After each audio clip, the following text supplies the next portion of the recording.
In 1077, William the Conqueror, ruler of Normandy and England, ordered the construction of a special building. It was to be part palace, part treasury, part prison, and part fortress. It was the White Tower on the banks of the Thames in London, and it was a powerful symbol of the way that the Normans were imposing themselves on this conquered country. They hadn't just brought armies and architecture to mark their authority, they'd also brought their language. The French vocabulary of power forced its way into the English language. Crown and court were both French words, so were castle and tower, and the barons who built them, and so were obedience and justice, treason and prison. The Anglo-Saxon kings had governed using the Old English language. Now the Normans used French and Latin. English had become the third language in its own country. It would take over 300 years to emerge from the shadows.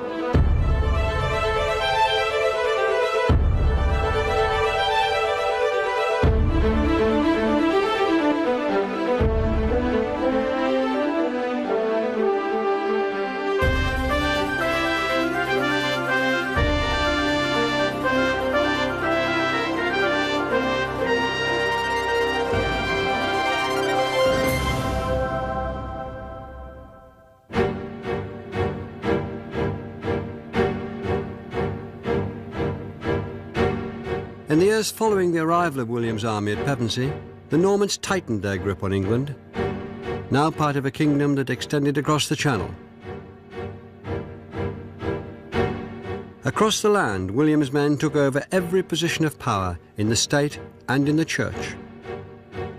Within 60 years, the monk and historian William of Malmesbury could write, "No Englishman today is an earl or bishop or abbot. The newcomers gnaw at the wealth and guts of England, nor is there any hope of ending the misery." He wrote in Latin. Written English, which had managed to establish itself so boldly before the conquest, was now dying.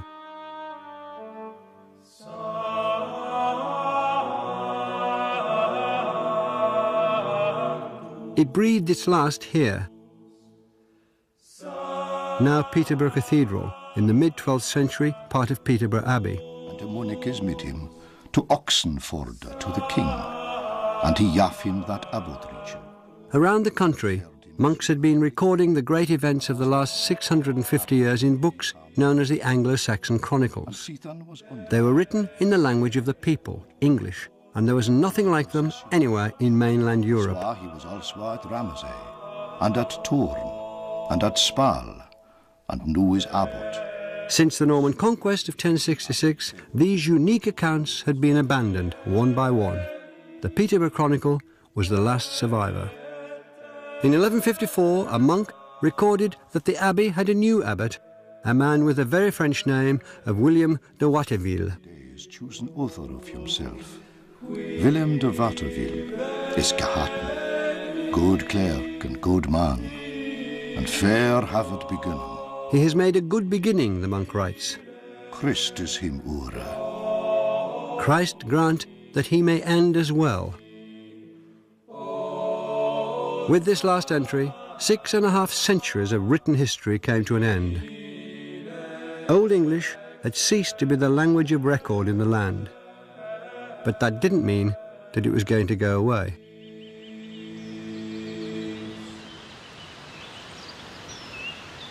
Since the conquest, English in varying dialects had remained the language spoken by 90% of the population, from the south coast to the uplands of southern Scotland, just a few miles north of here.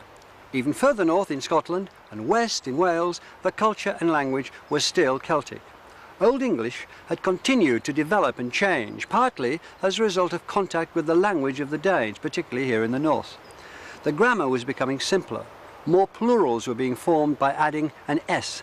Naman, for example, the Old English plural of name, became names, which would become our names. Prepositions were performing more of the functions of the old word endings, and word order was becoming more fixed. Despite being the officially ignored language, English would continue to evolve and change, and it would endure, resisting and absorbing the invaders' language until the time came for it to resume centre stage as a nation's language. The Peterborough Chronicle of 1154 also recorded that in that year the people of England acquired a new king, Count Henry of Anjou, grandson of William the Conqueror and the first of the Plantagenet kings. A lover of learning, he spoke fluent Latin as well as French, but no English. And the English acquired a new queen, Eleanor of Aquitaine, the daughter of William X of Aquitaine. Henry II was crowned here in Westminster Abbey in a lavish ceremony. The clergy wore silk vestments that were more costly than anything ever seen before in England. The king and queen and the great barons wore silk and brocade robes. The luxury was fitting, it was thought, for an occasion that solemnized the bringing together of so much land and wealth.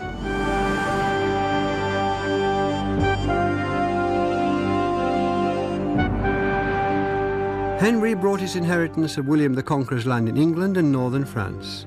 Eleanor, the greatest heiress in the Western world, brought with her a great swathe of what is now France, from the Loire to the Pyrenees, from the Rhone to the Atlantic. This was a huge kingdom, the greater part of it made up of French-speaking lands across the Channel. As it grew, the English lands and the English language became an ever less significant part of it. French and Latin were even more firmly entrenched as the languages of the court and government of the country. Yet after their coronation, Henry and Eleanor rode in procession along the Strand, and it's reported that the people shouted "Was Hail" and "Vivat Rex," wishing them long life in English and in Latin. English was still alive in the streets.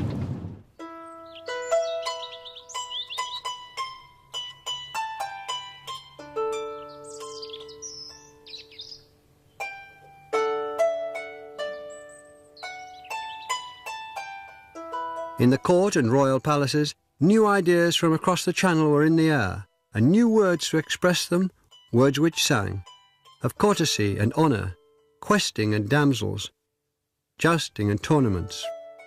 French words, every one. The vocabulary of romance and chivalry was heard in England. Bona donna sus platia zu friend, del ben que us fuel que us sui del mal soffrire, e pues lo mals non puera dantener, ans merce blanquel partam egalment.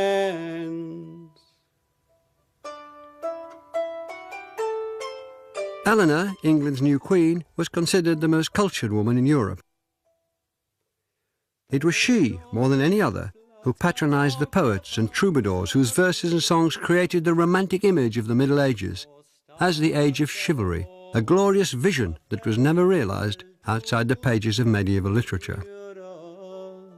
100 years before, the word chivalry, formed around the word for horse, had simply meant cavalry. It was the fierceness of the mounted warriors that had carried the day for the Normans at Hastings, and since then many English peasants had come to know the mounted Norman soldiers as little more than thugs and bullies who ran the country by force.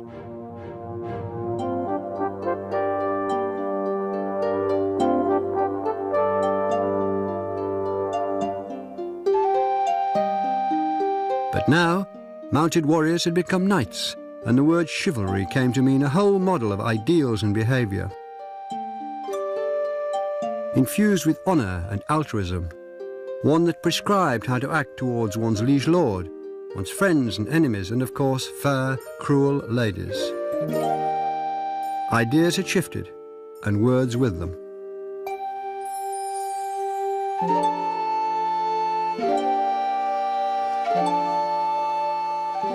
It was in Eleanor's reign that French writers brought the stories of Arthur and his knights out of the history books and into poetry, cultivating a language far richer and subtler than the one that the first Norman settlers had spoken and written. The poets rhapsodized about Eleanor, celebrating her as the most beautiful woman in the world, pouring out the impossible longing for the perfect woman that was at the heart of the cult of courtly love. The poetry of affairs of the heart had come to England. singing of pain and joy, and beginning a line in literature that runs through Shakespeare's sonnets and the great romantic poets to today's 3-minute pop lyrics.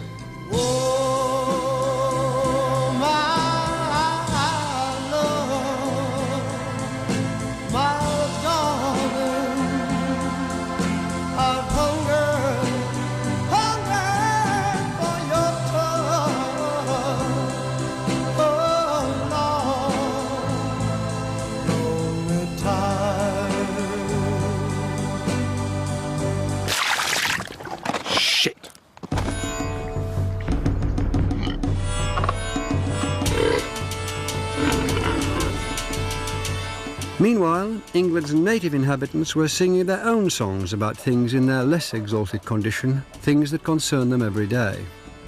They sang in their own language, English.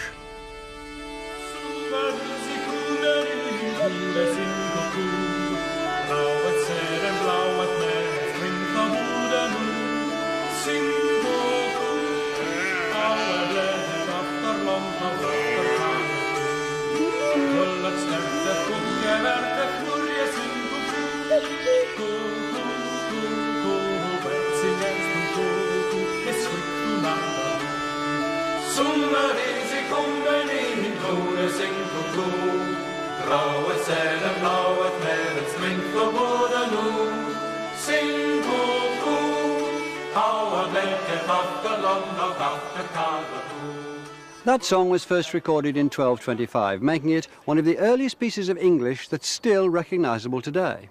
There's not a single French word in it. Words like summer, come, sow, seed and new can be traced right back to the flatlands of Frisia.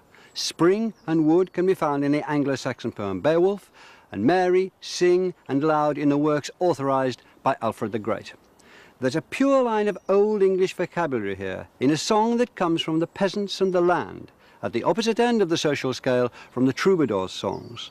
The French language of the grand lords hasn't penetrated down to the common people. Certainly the native English and the French overlords lived very different lives. William the Conqueror had introduced the system of feudalism into England, and though evolving, it still defined all economic and social relations, expressed in French words like vilain and vassal, labourer, bailiff and factor. In the country, where 95% of the population lived, the English were essentially serfs, another French word. Not technically slaves, but tied for life to their lord's estate, which they worked for him and, at a subsistence level, for themselves. While the English-speaking peasants lived in small cottages or huts, their French-speaking masters lived privileged lives in their castles. Our modern vocabulary still reflects the distinction between them. English speakers tended the living cattle, which we still call by the Old English words of ox or cow. French speakers ate the prepared meat, which came to the table, which we call by the French word beef. In the same way, the English sheep became the French mutton, calf became veal, deer, venison, and pig, pork. English animal, French meat, in every case. The English laboured, the French feasted.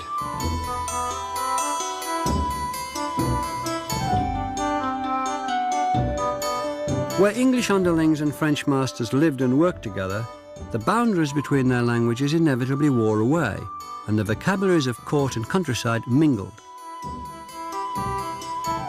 For example, local men would have been involved in the training and flying of a nobleman's hawks. And some now common words have come to us from falconry. The word falcon itself comes from French, as does leash, which referred to the strip of material used to secure the bird, and block on which the bird stood. Our word codger comes from the often elderly man who assisted the falconer by carrying the hawks on a cadge or cage. Bait described the bird beating its wings and trying to fly away. Check meant at first refusing to come to the fist.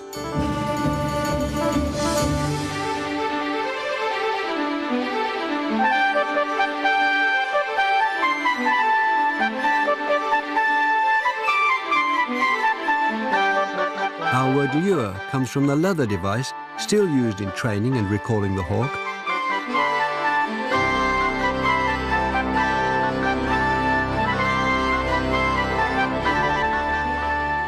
Quarry was the reward given to the falcon for making a kill. When a bird molted, she was said to mew, and from that came the name of the buildings where hawks were kept, mews. Today, that name can still be seen attached to streets where estate agents rather than hawks hunt their quarry.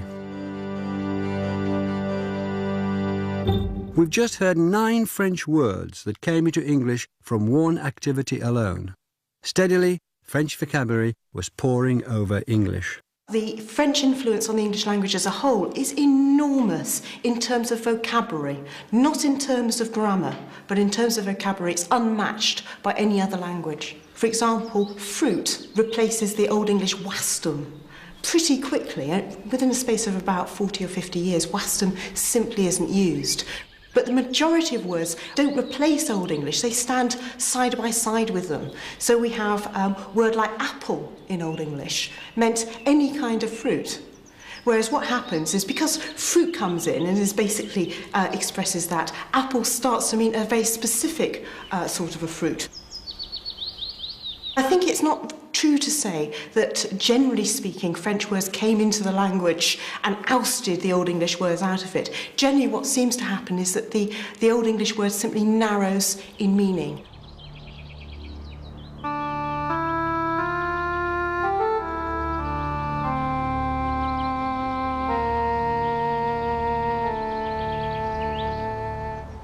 It was now almost 150 years since the Norman conquest. Though the people at the top had changed, the ascendancy of French was still absolute. Written English, that triumphant achievement of Alfred and English scholars, was dead, and spoken English was being progressively colonized throughout society by French words. But the balance of power and of languages was about to shift.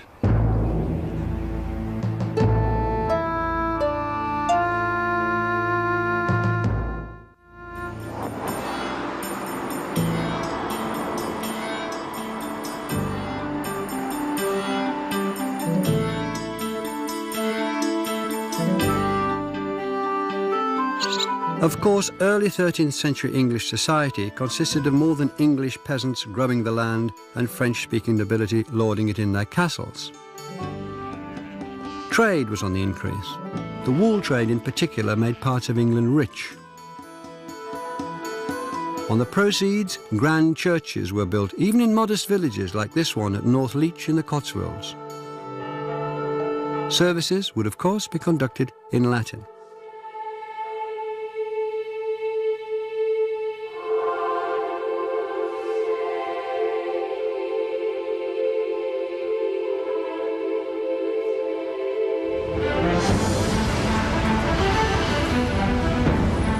Towns were growing, sometimes French and English towns together, as at Norwich and Nottingham. Then, as now, London was the magnet.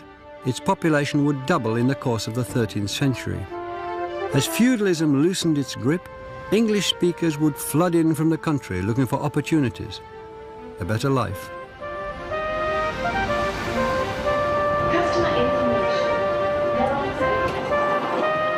Already established were the French-speaking court officials, administrators, lawyers and merchants, but also craftsmen who gave us the French names for some tools of the trade. Measure, mallet, chisel, pulley, bucket, trowel.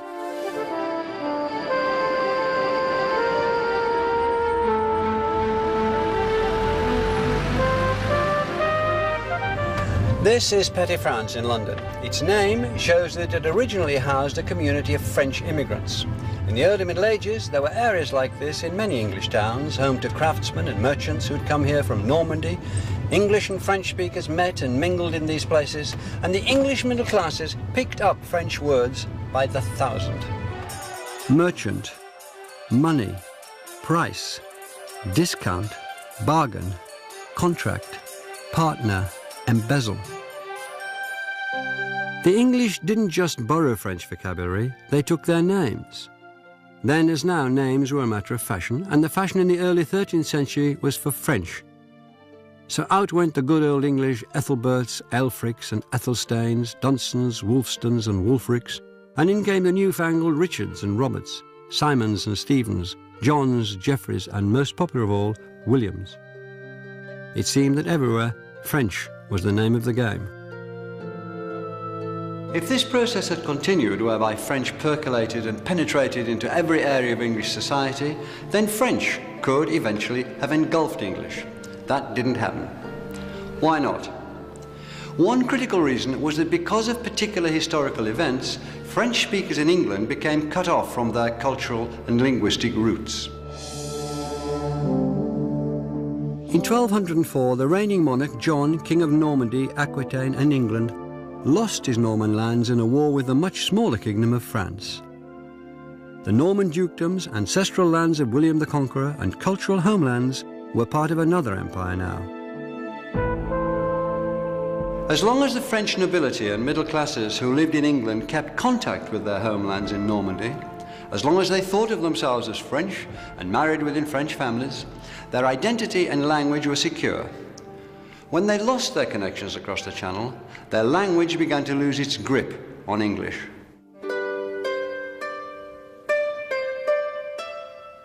One thing that happened was that French speakers, even within the noblest families, began to look for wives not from across the Channel, but in England. They married English speakers, and in doing so, they married, as it were, into the English language as well.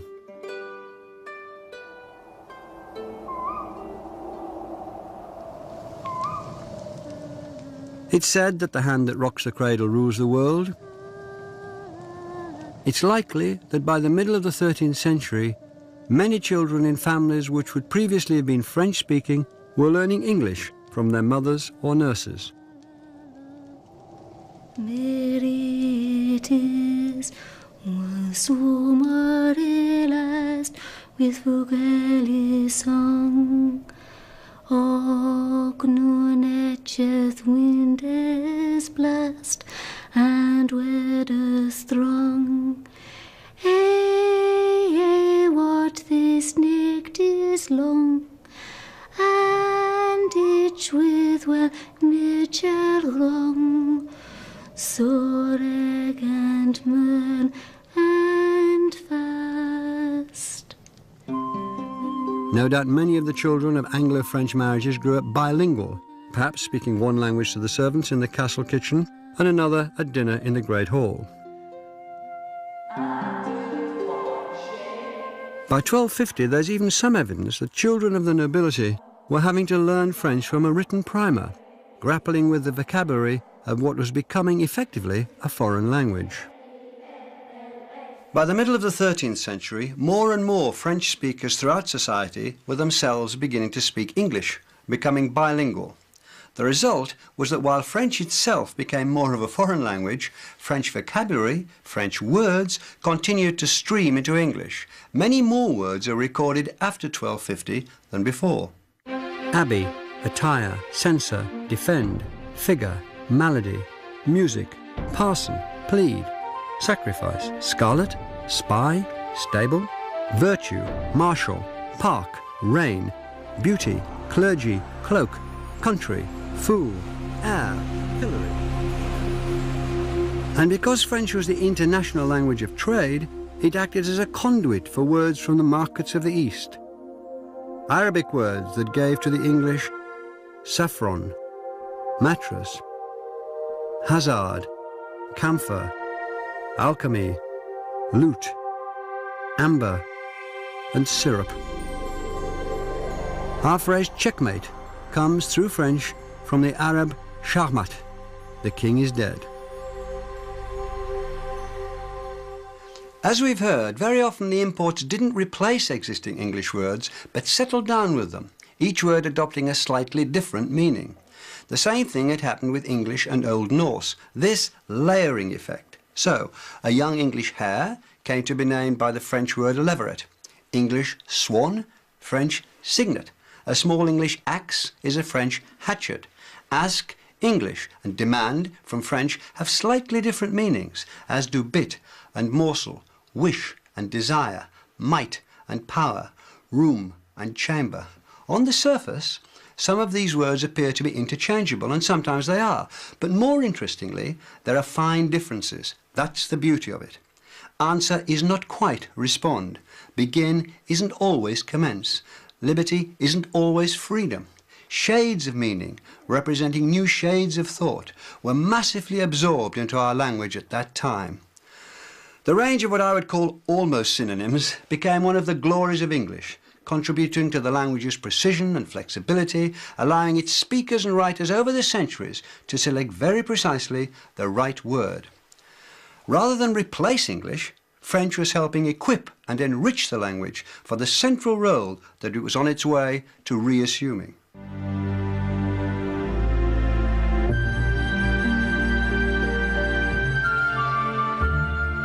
Towards the end of the 13th century, a new idea of the English people was being born. The Norman lands across the Channel were a foreign country now. Even the families who traced their roots back to William the Conqueror's Norman followers, men with French names and French blood, started calling themselves true-born Englishmen. Behind me is the tomb of Edward I, the hammer of the Scots, it says there in Latin. Latin was the language of official business. But when the French King Philip threatened invasion of England in 1295, Edward used the English language as a symbol of nationhood to galvanize support. If Philip is able to do all the evil he means to, from which God protect us, he plans to wipe out our English language entirely from the earth, he said. The old language, reborn, could now be a rallying point for a new mongrel people. The invasion never came.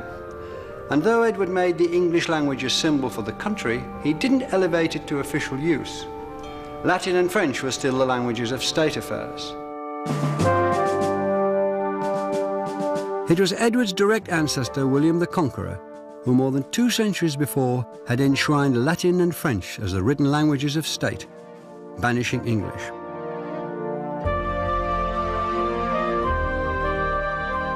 But as the 13th century gave way to the 14th, English was becoming the one language out of the 3 that everyone in the country could be counted on to know.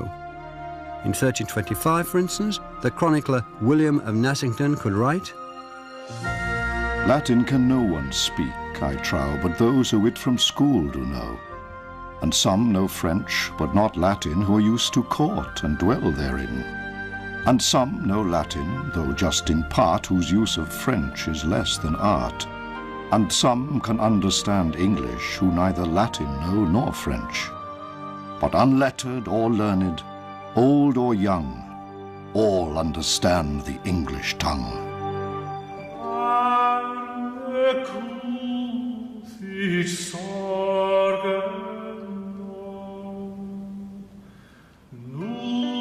And around the country, written English was emerging from the shadows. Songs in the French troubadour style, but with English words, appeared, as did a few vernacular poems. In some places, the old English religious homilies had continued to be copied and circulated. The bestiary, in which birds and animals were portrayed and their behaviour made the basis for lessons in Christian morality, was a particular medieval form. They were usually written, as here, in Latin. But in a late 13th century example, the text is not in Latin, but in English. The wild deer has 2 properties. He draws out the viper from the stone with his nose and swallows it. The venom causes the deer to burn. Then he rushes to the water and drinks. The devil is like the whale. He tempts men to follow their sinful lusts, and in return they find ruin. It is the weak in faith, the little ones, that he thus beguiles. And it was an animal which, in just a few years' time, would, by a cruel twist of fate, give English its greatest boost yet, a small black rodent with a Latin name. Ratus ratus, the black rat. In 1348, ancestors of these black rats deserted a ship that, coming from the continent, had docked near Weymouth. They carried a deadly cargo, a germ that modern science calls Pasteurella pestis, that the 14th century named the Great Pestilence, and that we know as the Black Death. Plague had come to Britain. Infected rats carried the deadly germ east, then north. They sought out human habitations, building nests in the floors, climbing the wattle and door walls, shedding the infected fleas that fed on their blood and transmitted bubonic plague.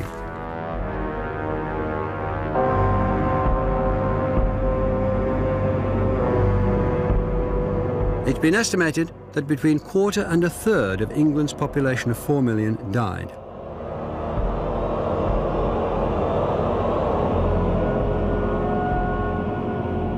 In some places, whole communities were wiped out.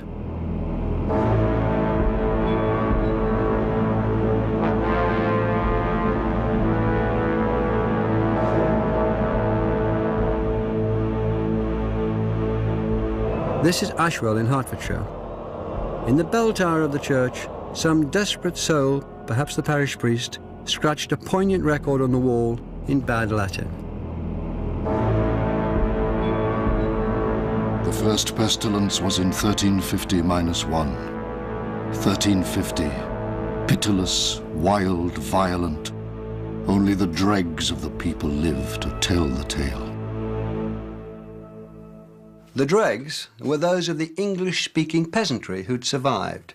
Though the Black Death was a human catastrophe, it set in train a series of social upheavals which would speed the English language along the road to full restoration as the real and recognised language of the nation.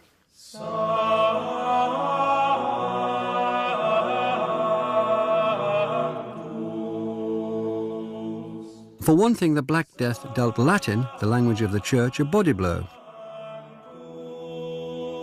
Where people lived communally, as the clergy did in monasteries and other religious orders, the incidence of infection and death was disproportionately high. At a local level, many parish priests either caught the plague from tending their parishioners or simply ran away. As a result of the plague, the Latin-speaking clergy in some parts of England were reduced by almost a half. Many of their replacements were barely literate laymen, whose only language was English.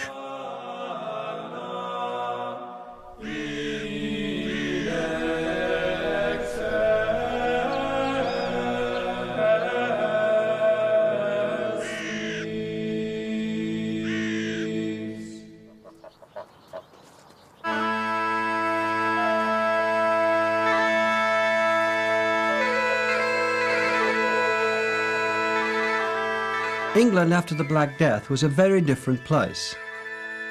In many parts of the country, there was hardly anyone left to work the land or tend the livestock. The acute shortage of labour meant that those who did the work had the power to break from their feudal past and demand better conditions, higher wages. Times were changing.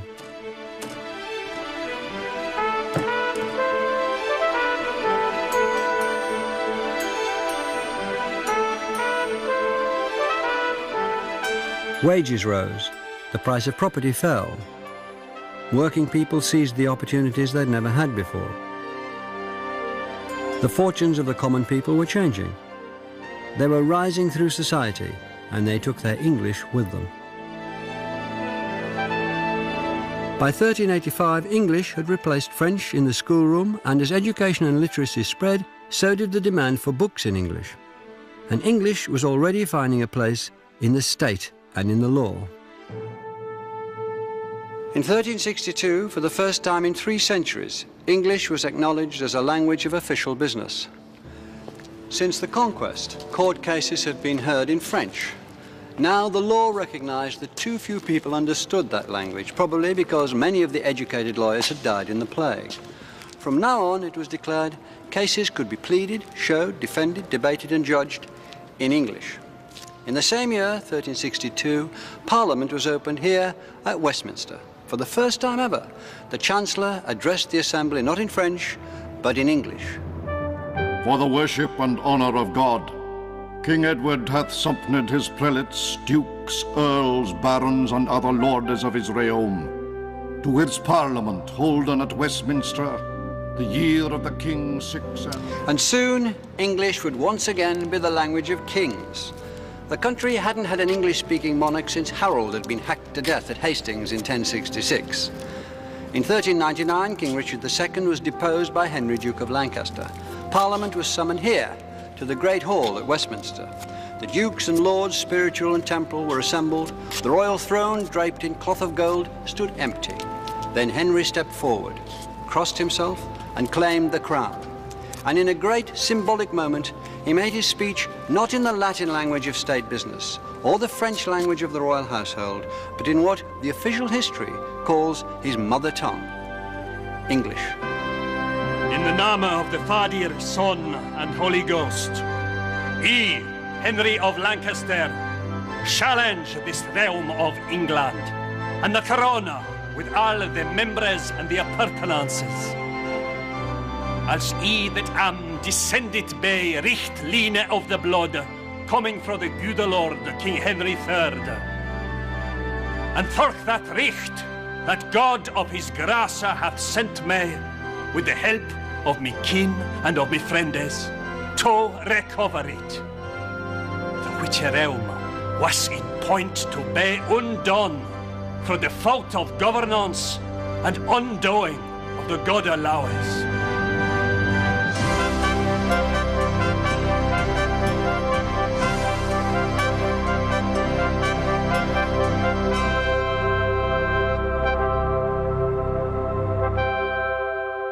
And so Henry, Duke of Lancaster, became King Henry IV, and English was once again a royal language. The tide seemed to be turning in its favour. By the end of the 14th century, it was on course to regain its status as the first language of the country. And now it also had a literary champion who could harness its full capabilities to produce great writing, Geoffrey Chaucer.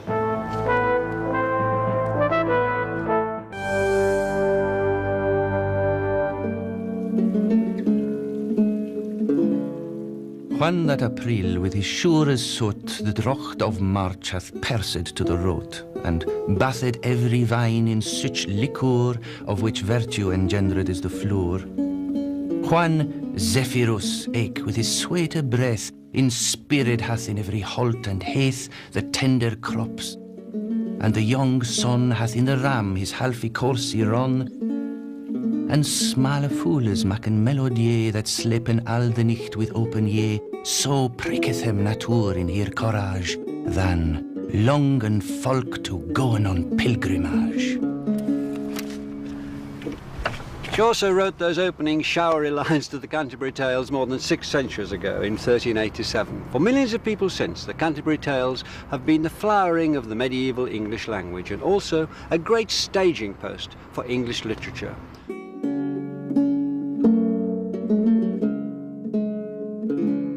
Chaucer, pictured here as one of his own pilgrims, wasn't the only writer of his time, and he didn't invent the language he was working with. But he, more than any other, recognised its richness, the potential in having at his disposal vocabularies from high and low society, drawn from French and Old English, and he worked it to the full. Chaucer was a Londoner and an important man, with connections to the royal family and a high position in the civil service. He'd travelled widely, perhaps even been a spy, and he knew Latin and French. He might have been expected, like many other English poets of the time, to write in either of those languages for an exclusive audience. But he didn't. He chose to write in English, the English that was spoken in London. Language of London would have been a huge mixture. You've got people coming in from the central Midlands, from the northern Midlands. From the northern Midlands, they'd have bringing more Scandinavian terms because it's an area of strong Scandinavian settlement. But we'd have also have heard French loanwords, which people would have heard in literature as well. So it's a vibrant variety of English.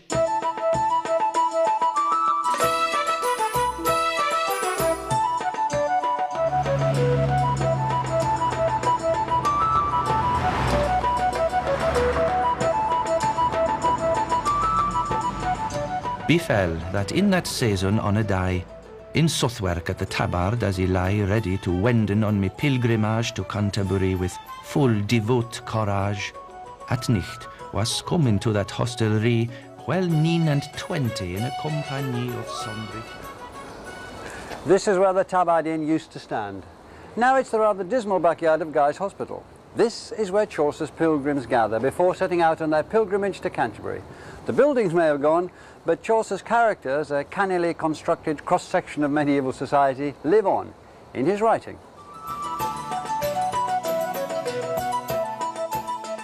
A knecht there was, and that a worthy man, that for the team that he first began to readen out, he loved chivalry, truth and honour. There was also a nun, a prioress, that of her smiling was full simple and coy. A merchant was there with a forked beard, in motley, and he on horse he sat. A good wife was there of beside bath, but she was somedel deaf, and that was scath. The miller was a stout carl for the nonnes, full big he was of brown and eke of bonus. The pilgrims set off for Canterbury, a journey of about 3 days then, and to pass the time they told each other stories. The stories have a range of styles, from serious moral fables to bawdy farces with episodes that wouldn't be out of place in a carry-on film. What Chaucer did most brilliantly was to choose and tailor his language to suit every tale and its teller. The creation of mood and tone and the realization of characters through the language is something we expect of writers today. So it's difficult to realize how extraordinary it was when Chaucer did it.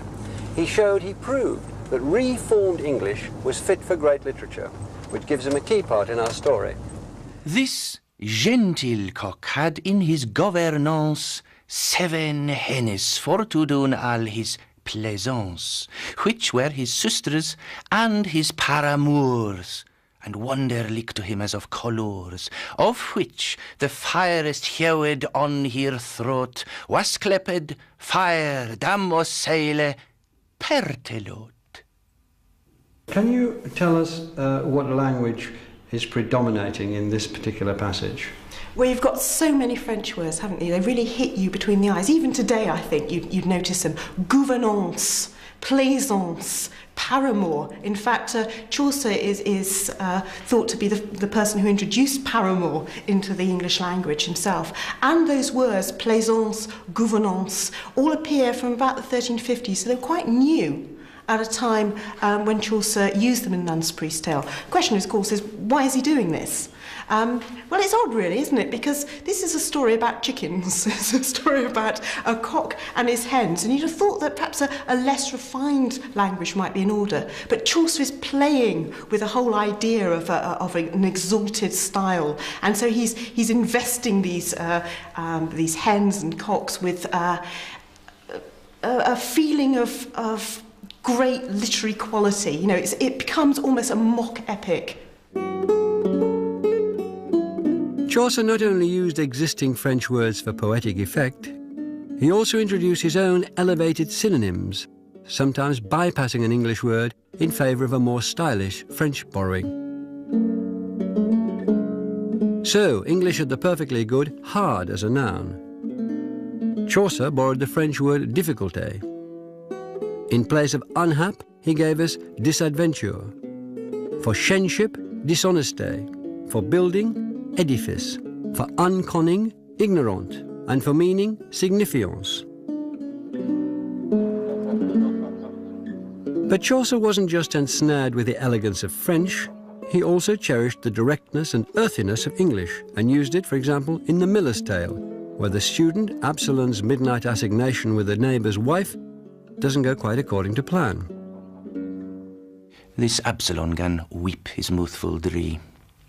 Dirk was the nicht as pitch or as the coal, and at the window out she put her hole. And Absalon him fill ne bet ne worse, but with his mouth he kissed her naked ears. The language, of course, is predominantly Old English, and again, Chaucer is aware of what linguists would call register. He knows that you have to have a particular style for a particular purpose. With the Miller's Tale, we have both the miller himself, who is a man of extraordinary qualities, so he opens doors simply by running at them with his head, which is a clever trick. And the story itself is, as you know, about bottoms out of windows and other such thing. And of course, in that case, it's appropriate to have a simple, earthy style.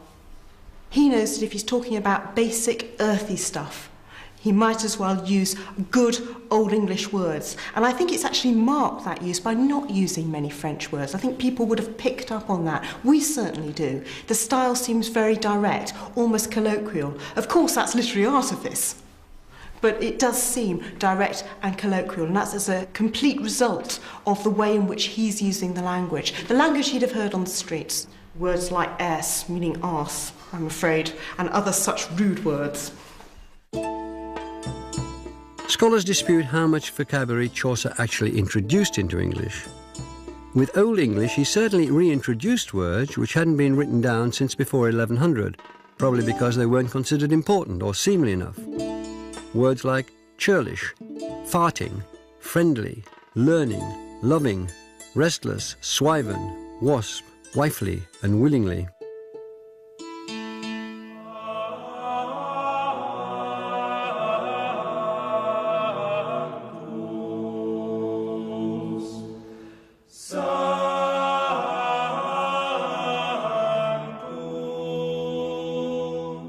This is where the pilgrims who'd beguiled the miles with their various tales would have been making for. The shrine of Thomas à Becket in Canterbury Cathedral.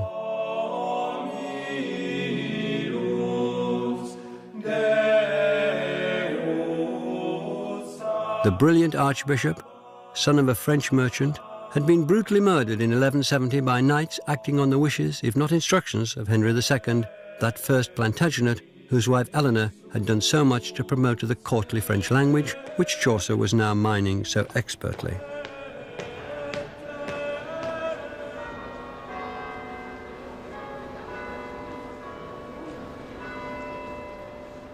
In Chaucer's day, this area around the cathedral and the nearby streets would have been thronged with pilgrims from all over the country.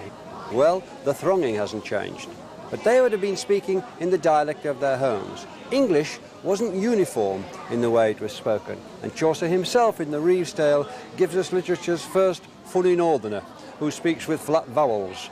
He says him for home, na for no, gan for gone, and nan for none, all pronunciations that will be quite understandable in the northeast of England today. Chaucer himself worried about whether his work would be mispronounced or wrongly copied or just misunderstood in other parts of the country. He bids one of his poems, Troilus and Cressida, a rather worried farewell, voicing a concern he must also have felt for the Canterbury Tales. Go, little book, and for there is so great diversity in English and in reading of our tongue, so pray God that none misread they, ne they mismetre for default of tongue, and read whereso thou be or else song that thou be understand. I God beseech. Of course, Chaucer's books, particularly the Canterbury Tales, were understood. His language, the language of late 14th century London, would become, with some later modifications, the standard form of English, and his genius in harnessing that language to serve his vision as a writer would guarantee that it lived on. A century and a half after his death, Geoffrey Chaucer was famous enough for this tomb to be put in Westminster Abbey.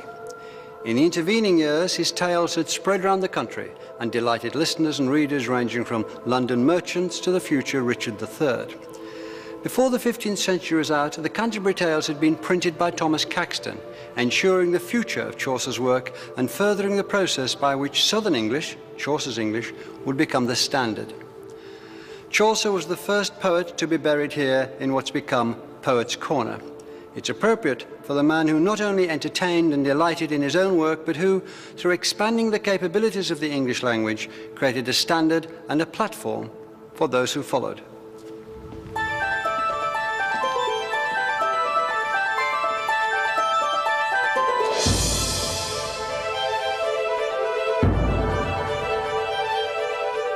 The Adventures of English is available as a DVD, audiobook and book at Dymocks and a DVD at JB Hi-Fi.